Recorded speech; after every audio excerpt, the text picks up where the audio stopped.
एक शाम बादशाह अकबर और बीरबल घूमने निकले।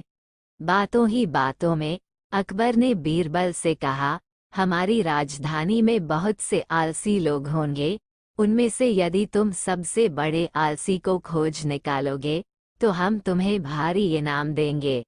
बीरबल ने दूसरे ही दिन यमुना नदी के किनारे एक पंडाल बनवाया और राजधानी भर के आलसियों को भोजन करने के लिए आमंत्रित किया।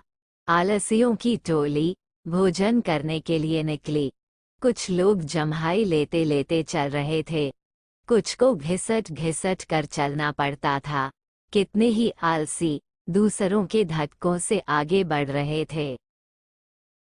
सुबह से निकले हुए आलसी दोपहर तक भोजन के पंडाल में पहुंचे। सभी आलसी भोजन करने बैठ गए। भोजन परोसा गया। अब आलसी तो आलसी ठहरे, खाने की भी मेहनत कौन करता। किसी ने एक निवाला लिया, लेकिन निवाले को मुंह तक लाने के लिए उसका हाथ ही नहीं उठा।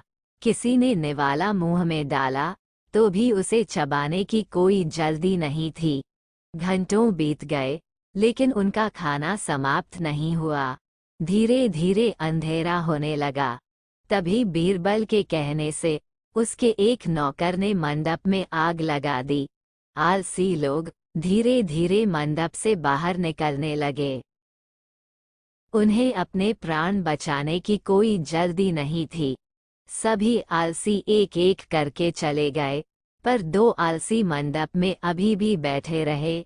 उनमें से एक आलसी दूसरे आलसी का सहारा लेकर बैठा था।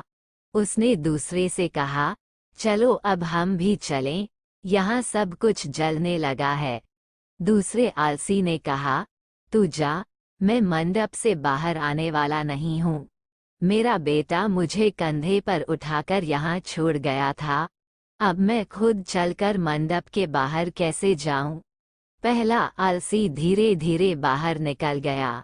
दूसरा आलसी जल मरने को तैयार था, लेकिन स्वयं उठकर मंडप के बाहर जाने को तैयार नहीं था। बीरबल ने नौकर से उठवाकर उसे मंडप से बाहर किया। दूसरे दिन बीरबल ने इस आलसी को अकबर के सामने हाजिर किया और कहा, हुजूर, ये हमारे राज्य का सबसे बड़ा आलसी है। ये जल मरने के लिए तैयार था, लेकिन स्वयं उठकर मंडप से बाहर निकलने के लिए तैयार नहीं था।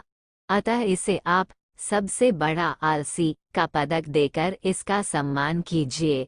इस तरह राजधानी के महा आलसी को खोज निकालने के लिए अकबर ने बीरबल को शाबाशी दी और भारी इनाम से नवाजा।